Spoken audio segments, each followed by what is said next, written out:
On a planet 4 solar systems away from our own, there's a race of men who have advanced beyond the human limits. Instead of breeding, they produce clones, which has caused their reproductive organs to shrink and disappear. Emotions have been bred out of this society, and each new generation is more ambitious, so now they want to take over the universe. The leader Graydon announces they'll start by conquering Earth from the inside by impregnating human women to make their own babies. The men get special training in which they watch a hologram of a woman to learn how procreation works and what holes must be used. They're also taught to talk about things like shoes and to give women plenty of compliments. A hologram of a woman plays for several minutes, and the men are taught to often say, "uh-huh," so she knows they're listening. They do date simulations and speedrun to see who can get coitus the fastest, believing one compliment and a glass of wine is enough. Whenever they celebrate, they stomp their feet instead of clapping. The first man chosen for the mission is given the human name Harold and a robotic reproductive organ before he leaves. On Earth, two pilots notice something strange on the radar before the plane starts shaking. They think they're about to crash, however the plane is only hit by two bright lights. The passengers are thrown off their seats, but everything quickly returns to normal. In the bathroom, Harold and Graydon have appeared. Harold says he only needs 2 days, and Graydon reminds him to come back after getting the baby before disappearing down the toilet. Then Harold comes out and tries hitting on Rebecca the stewardess, who threatens to report him if he doesn't go to his seat. He sits next to a woman in the middle of a panic attack, yet tries hitting on her anyway, quickly giving up when she starts talking about her husband. Moments later, when the plane lands, a car appears on the runway and hits the carts. The driver Roland doesn't apologize because he's an inspector for the Federal Aviation Administration, or FAA. While Roland asks for details about the incident, Harold tries hitting on Rebecca again and she slaps him. On her way out of the airport, Harold tries with another woman that insults him and ignores him, then with a woman asking for donations. He causes her to drop her can, and when she bends over to pick it up, her rear makes Harold excited. A bulge appears on his pants and a whirring sound can be heard from the robotic member activating. Harold keeps smacking it while trying to flirt with the next woman, which only makes him look like a creep.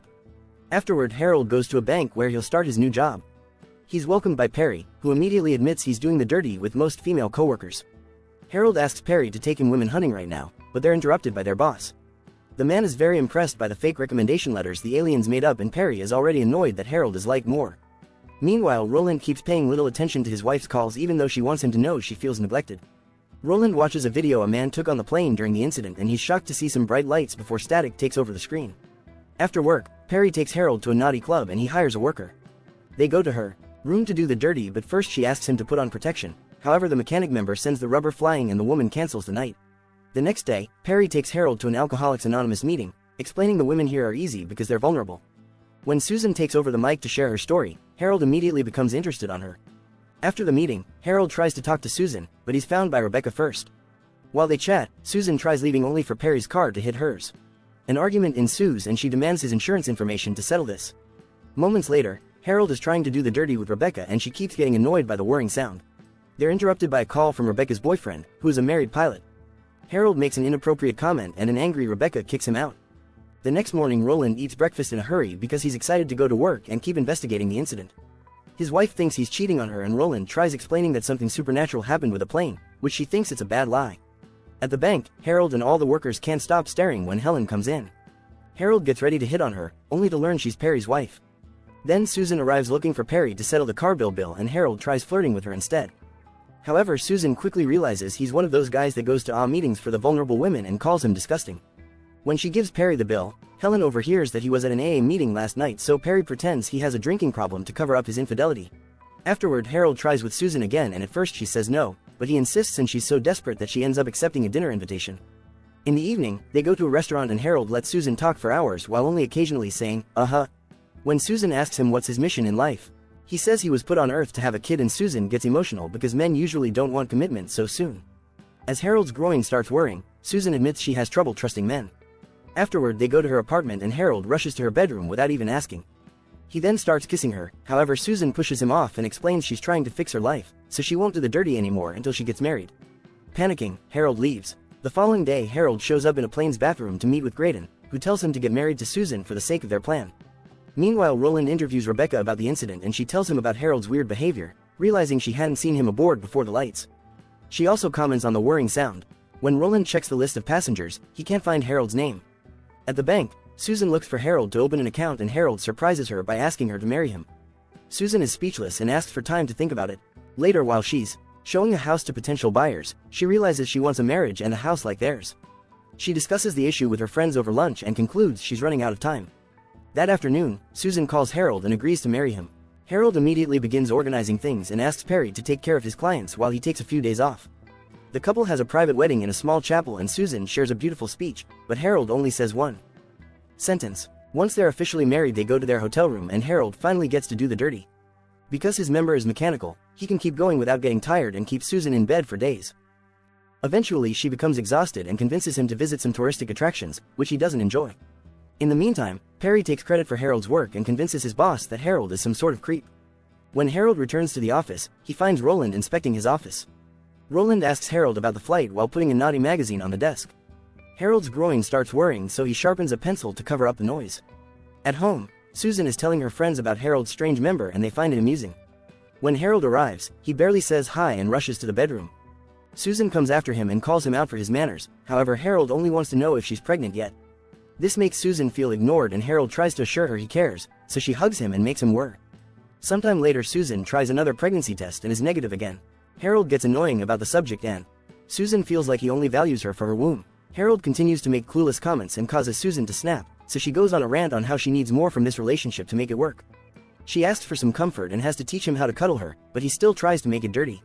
Susan snaps again and says he should be more human, causing him to panic and run away. Soon Harold meets with Graydon on a plain bathroom again and says he wants to quit the mission. Graydon forbids him and tells him that if Susan is being difficult, then he should get a different woman pregnant instead. Meanwhile Roland is gathering alien drawings because he thinks Harold is one. When he goes to the airport, he gets a call telling him about another plane seeing the same lights and with the same Harold aboard. That night, Harold goes to a bar and tells an old lady that he's an alien while drinking. However, the woman drinks too much and passes out. At that moment Helen arrives and chats with Harold, finding him amusing. Soon his groin starts worrying and Helen invites him to her house while Roland watches from afar. The couple tries to do the dirty, however the worrying stops and Harold is unable to perform. He goes to the bathroom to smack it into working and Roland appears at the window to take a picture of him. Harold panics when he hears a noise and tells Helen he can't do this, so she explains he must be feeling guilty over Susan. When Harold gets home, Susan welcomes him with a song and announces she's pregnant, so they reconcile with a hug. The next day he's in such a great mood that he doesn't mind finding Perry getting dirty with another employee in the vault. He hears from his boss that the promotion is being discussed for either him or Perry, so Harold sends the man to the vault to make him see the truth. Meanwhile Roland is listening to the radio and learns from the news that the power balance in the Middle East is changing because one country is having more children than the other. This makes him wonder if that's the alien's strategy too. At that moment his wife announces she's leaving him because she found the picture of naked Harold, so she thinks Roland is in the closet. Roland tries to explain his whole alien theory and his furious wife leaves the house. The next day Perry tells Harold that he thinks Helen is having an affair. Harold plays innocent, however Perry quickly accuses him of doing his wife and snitching. When Harold reminds Perry that he stole his work, Perry becomes offended yet quickly drops his attitude to follow another woman into the vault. As days pass, Susan notices that Harold doesn't want to do the dirty anymore and spends all his free time watching TV. He ignores her when she tries to talk about the issue, so she throws the remote at the wall, breaking it. Harold wants to leave to buy a new one and Susan has to remind him they have plans to go shopping for the baby, however Harold leaves for the electronics shop anyway. Sometime later they go to the doctor and Harold keeps talking about the remote while Susan gets an ultrasound. The doctor freaks out when he sees the screen because Susan assures him she's been pregnant for only 6 weeks but the fetus looks 5 months old. Susan is worried, but Harold rushes her home and reminds her that what matters is for the baby to be healthy. The next time Harold goes to work, he's disappointed to hear Perry got the promotion. He suddenly snaps and yells at Perry, saying he's probably doing the dirty with the boss too. Perry insults him and Susan, so an angry Harold punches him. Later he shares the story with Susan, who explains frustration is only human and points out he's crying. Harold is surprised since he isn't supposed to feel anything and finally apologizes to Susan for his behavior the last few days. They share a kiss and his groin whirs, so they get dirty at last. A few weeks later, the couple buys a house for their new life together. On Christmas morning Harold surprises Susan with a crib, but the moment is interrupted when her water breaks and Harold has to drive like crazy to take Susan to the hospital. Meanwhile Roland tries telling his bosses at the FAA about his alien theory and takes them to Harold's home, only to hear from the neighbor about the baby. Soon Susan is giving birth surrounded by a dozen specialists because of her unique situation. She worries because she doesn't hear the baby cry, but the doctor assures him the boy is healthy and puts him in her arms. Harold's happiness drops when he sees Graydon watching him outside the room. Later while the baby is in the delivery room, Harold informs Susan that he must leave and won't be coming back. Furious, Susan yells at him and makes the nurse take him away. By the time Roland arrives with his men, Harold is already gone. Guessing that Harold is going back to his planet, Roland rushes to the airport and searches for a flight with Harold's name. He boards the same plane and tries following him to the bathroom, but a passenger blocks his way. Suddenly the lights hit the plane and make it shake, so when Harold finally reaches the bathroom, Harold is gone again. Afterward, his bosses force him to take a sabbatical, saying he's gone crazy. At the hospital, the doctor gives Susan a sedative before dropping bad news: her son has disappeared. On the alien planet, the men are going through a new training program based on Harold's experience. The hologram is now based on Susan, so when Harold has to teach them how to deal with certain situations, he looks at her face and feels guilty. Suddenly, he turns the hologram off and tells the men that Earth is full of conflict, but that's a good thing because it helps people learn more about themselves. He also questions why they must conquer Earth and give up emotions, so Graydon orders the guards to drag him away. On his way out, he's shocked to discover the aliens have kidnapped his baby. Afterward, Graydon scolds Harold in front of everyone and reveals they've taken care of the woman at the bar because Harold told her he's an alien. When Harold questions the system again, Graydon announces he'll be sent to the purification center. The guards drag him away again, but this time Harold knocks them out. He immediately runs to rescue his baby and triggers an alarm, causing more guards to come after him. Soon he's surrounded by armed men, however they step back when the baby starts crying. They ask Harold to turn him off, so Harold starts making up lies about the power of babies to scare them more. Then the baby starts peeing at the men's faces and they run away in panic, allowing Harold to touch the teleporter and appear on another plane. At home, Susan and her friends are making missing posters for the baby that have Harold's face as the kidnapper. At that moment, he shows up and finally remembers the friends' names. Susan immediately takes her son back and asks her friends to take care of him so she can talk to Harold in private. Harold tells her the whole truth, but she doesn't believe him and tries to call the police. Desperate, Harold makes a bright light appear on his nose while Roland watches from the window. Susan has a breakdown while Harold apologizes, saying he doesn't understand what love is. Then he kisses her forehead and leaves. Outside, Harold bumps into Roland, who asks him to come home and show the light to his wife so she'll believe him too. At that moment, Graydon blocks their way and threatens them with an alien weapon. However, Roland quickly kills him with a normal shot.